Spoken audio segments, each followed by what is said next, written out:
ನಾನು ನನ್ನ ರೂಮ್ಮೇಟ್ ಇಬ್ಬರು ಸ್ಯಾಟರ್ಡೇ ಆಗಿರೋದ್ರಿಂದ ವೀಕೆಂಡಲ್ಲಿ ಏನು ಮಾಡೋಣ ಅಂತ ಯೋಚನೆ ಮಾಡ್ತಾ ಮಾಡ್ತಾ ಆಗ್ರಾದಲ್ಲಿರೋ ಎಲ್ಲ ಟೆಂಪಲ್ಗೂ ಒಂದು ಟೆಂಪಲ್ ರನ್ ಮಾಡೋಣ ಅಂತ ಡಿಸೈಡ್ ಮಾಡಿ ನಾವು ಇಬ್ಬರು ಕೂಡ ಹೊರಟ್ವಿ ರೆಡಿ ಆಗಿಬಿಟ್ಟು. ಫಸ್ಟಿಗೆ ನಾವು ಹೋಗಿದ್ದ ಟೆಂಪಲ್ ಬಂದುಬಿಟ್ಟು ರಾಮ ಮಂದಿರ. ಈ ಮಂದಿರದಲ್ಲಿ ರಾಮ, ಕೃಷ್ಣ ಮತ್ತು ಹನುಮಂತ ಇದ್ದಾರೆ.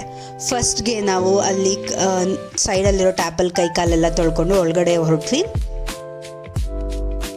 ಆ್ಯಕ್ಚುಲಿ ಟೆಂಪಲ್ಗಡೆ ಹೋಗ್ತಾ ಇರಬೇಕಾದ್ರೆ ಒಂದೊಂದು ಸರ್ತಿ ಕ್ಯಾಮ್ರಾ ಇದ್ದರೆ ಪೂಜಾರಿ ಒಂದು ಲುಕ್ ಕೊಡ್ತಿದ್ರು. ಲುಕ್ ನೋಡೇ ನಮಗೂ ಕೂಡ ಗಾಬರಿ ಆಯ್ತು ಬೈತಾರ ಅಂತ. ಬಟ್ ಏನೂ ಮಾಡಿಲ್ಲ. ಅದಾದಮೇಲೆ ದರ್ಶನ ಮುಗಿಸ್ಕೊಂಡು ಅಲ್ಲಿರುವಂಥ ಹನುಮಂತಂಗೂ ಮತ್ತು ಕೃಷ್ಣಂಗೆಲ್ರಿಗೂ ಅಲ್ಲೇ ಕೂತು ಸ್ವಲ್ಪ ಹೊತ್ತು ಧ್ಯಾನ ಮಾಡಿದ್ವಿ. ಒಂಥರ ಮನಸ್ಸಿಗೆ ಪ್ರಶಾಂತಿ ಅನಿಸುತ್ತೆ ನಮ್ಗೆ. ಯಾವಾಗಲೂ ವೀಕ್ಲಿ ಒನ್ಸ್ ಆರ್ ಟ್ವೈಸ್ ನಾವಿಬ್ಬರು ಬರ್ತಾನೆ ಇರ್ತೀವಿ ಟೆಂಪಲ್ಲಿಗೆ.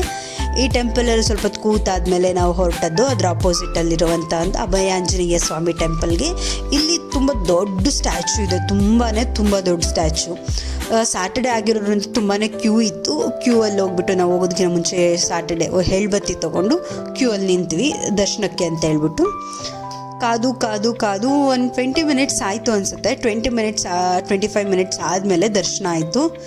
ದರ್ಶನ ಮುಗಿಸ್ಕೊಂಡು ಅಲ್ಲಿಂದ ಪಕ್ಕದಲ್ಲೇ ಪ್ರಸಾದ ಕೂಡ ಕೊಡ್ತಾರೆ. ಎವ್ರಿ ಸ್ಯಾಟರ್ಡೇ ಅಥವಾ ಟ್ಯೂಸ್ಡೇ 2 ಟೈಮ್ಸ್ ಕೂಡ ಅಲ್ಲಿ ಪ್ರಸಾದ ಕೊಡ್ತಾರೆ, ಮಾರ್ನಿಂಗ್ ಆ್ಯಂಡ್ ಈವ್ನಿಂಗ್. ಪ್ರಸಾದ ತೊಗೊಂಡು ನಾವು ಇಲ್ಲಿಂದ ಹೊರಟಿದ್ದು. ಇಲ್ಲೇ ಎಳ್ಬತ್ತಿ ಹಚ್ಚಲಿಕ್ಕೆ ಅಂತ ಸಪ್ರೇಟ್ ಜಾಗ ಇದೆ. ನಾಗರಿಕಲ್ಲಿದೆ ಅಲ್ಲ, ಅದ್ರ ಪಕ್ಕದಲ್ಲೇ ಒಂದು ಜಾಗ ಇದೆ. ಅಲ್ಲಿ ಎಳ್ಬತ್ತಿ ಎಲ್ಲ ಹಚ್ಬಿಟ್ಟು ನಾವಿಲ್ಲೊಂದು ಸ್ವಲ್ಪ ಹೊತ್ತು ಕೂತು ಅಲ್ಲಿಂದ ನಾವು ಹೊರಟದ್ದು ನೆಕ್ಸ್ಟು ದುರ್ಗಾ ಪರಮೇಶ್ವರಿ ಟೆಂಪಲ್ಲಿಗೆ. ಈ ಟೆಂಪಲ್ ಗರ್ಭಗುಡಿಲಿ ನಾನೆಂದು ಲೈಟ್ಸ್ನ ನೋಡೇ ಇಲ್ಲ, ಬರೀ ದೀಪಗಳ ಬೆಳಕಿಂದ ದೇವಿ ಕಾಣಿಸ್ತಾರೆ. ಅಲ್ಲಿ ದರ್ಶನ ಮಾಡಿಕೊಂಡು ನೆಕ್ಸ್ಟ್ ನಾವು ಬಂದಿದ್ದು ಶಿವನ್ ಟೆಂಪಲ್ಗೆ.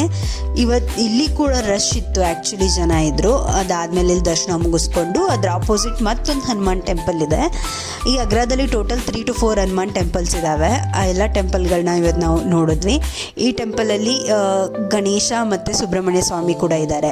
ಅದರ ಅಪೋಸಿಟ್ ಇಲ್ಲಿ ಬಂದ್ಬಿಟ್ಟು ಲಕ್ಷ್ಮೀನಾರಾಯಣ ಸ್ವಾಮಿ ಟೆಂಪಲ್ ಕೂಡ ಇದೆ. ಸ್ಯಾಟರ್ಡೇ ಆಗಿರೋದ್ರಿಂದ ಇವತ್ತು ಆ್ಯಕ್ಚುಲಿ ವಿಶೇಷ ಅಲಂಕಾರ ಎಲ್ಲ ಕೂಡ ಇತ್ತು. ಇಲ್ಲಿ ದರ್ಶನ ಎಲ್ಲ ಮುಗಿಸ್ಕೊಂಡು ನೆಕ್ಸ್ಟ್ ನಾವು ಬಂದಿದ್ದು ಈ ವೇಣುಗೋಪಾಲ್ ಸ್ವಾಮಿ ಟೆಂಪಲ್ಗೆ. ಇದರಲ್ಲಿ ದೇವರು ತುಂಬ ಕ್ಯೂಟಾಗಿ ಕಾಣಿಸ್ತಿತ್ತು. ಏನೋ ಅಲಂಕಾರ ಮಾಡಿದ್ದು ಮುದ್ದಾಗಿ ಕಾಣಿಸ್ತಿತ್ತು. ನನ್ನ ರೂಮ್ಮೇಟ್ಗಂತೂ ದೇವ್ರ ಮೇಲೆ ಪ್ರೀತಿನೇ ಆಯಿತು. ಕೂತ್ಕೊಂಡು ಒಂದು 10-15 ಮಿನಿಟ್ಸ್ ಅಡ್ಮೈರ್ ಮಾಡ್ಕೊಂಡು ದೇವರನ್ನ ನೋಡ್ತಾ ಕೂತಿದ್ರು. ಇದ್ರ ಮಧ್ಯೆ ಒಂದು ಕನ್ಫ್ಯೂಷನ್ ಕೂಡ ಆಯಿತು, ಗರುಡ ದೇವರ ಅದು ಅಥವಾ ಷಣ್ಮಾತ್ಮ ದೇವರ ಅಂತೇಳ್ಬಿಟ್ಟು. ಬಟ್ ಆಮೇಲಿಂದ ಅದು ಗರುಡ ದೇವರು ಅಂತ ಕ್ಲಾರಿಟಿ ಸಿಕ್ತು. ಅದಾದಮೇಲೆ ಬಂದಿದ್ದು ಆಗ್ರಾದಲ್ಲಿರುವಂತಹ ಇನ್ನೊಂದು ಟೆಂಪಲ್ ಆದಂತಹ ಜಗನ್ನಾಥ ಟೆಂಪಲ್ಗೆ. ಮೇನ್ ಡೋರ್ ಕ್ಲೋಸ್ ಇತ್ತು ಅಂದರೆ ಅಲಂಕಾರಕ್ಕೆ ಸ್ಟಾರ್ಟ್ ಮಾಡಿದ್ರು. ಸೊ ಹಾಗಾಗಿ ಮಹಾಮಂಗಳಾರತಿಗಿಂತ ಸಿಕ್ಕಾಪಟ್ಟೆ ಕ್ಯೂ ಇಂದ ಒಳಗಡೆ ಹೋಗಿ ದರ್ಶನ ಎಲ್ಲ ಮುಗಿಸ್ಕೊಂಡು ಅದ್ರ ಸುತ್ತ ಇರೋ ಟೆಂಪಲ್ನೆಲ್ಲ ನೋಡ್ಕೊಂಡು ನೆಕ್ಸ್ಟ್ ನಾವು ಬಂದಿದ್ದು ಲಾಸ್ಟ್ ಟೆಂಪಲ್, ಅಂದರೆ ಇದು ಲಾಸ್ಟು PGಗೆ ತುಂಬಾ ಹತ್ರ ಇರುವಂತಹ ಮಾರಮ್ಮ ಟೆಂಪಲಿಗೆ. ಇಲ್ಲಿ ದರ್ಶನ ಮುಗಿಸ್ಕೊಂಡು ಡೈರೆಕ್ಟ್ ನಾವು ಹೊರಟದ್ದು ನಮ್ಮ PGಗೆ. ಟೋಟಲ್ 2.5 ಅವರ್ಸಲ್ಲಿ ನಾವು 9 ಟೆಂಪಲ್ಸ್ನ ಸುತ್ತಾಡಿದ್ದೀವಿ. ಇದಾಗಿತ್ತು ಇವತ್ತಿನ ನಮ್ಮ ಟೆಂಪಲ್ ರನ್ ವ್ಲಾಗ್. ಒಂಥರ ನೆಮ್ಮದಿ ಅನ್ನಿಸ್ತು ಎಲ್ಲ ಟೆಂಪಲ್ ಸುತ್ತಾಡಿ ಖುಷಿಯಿಂದ ನಾವು ರೂಮ್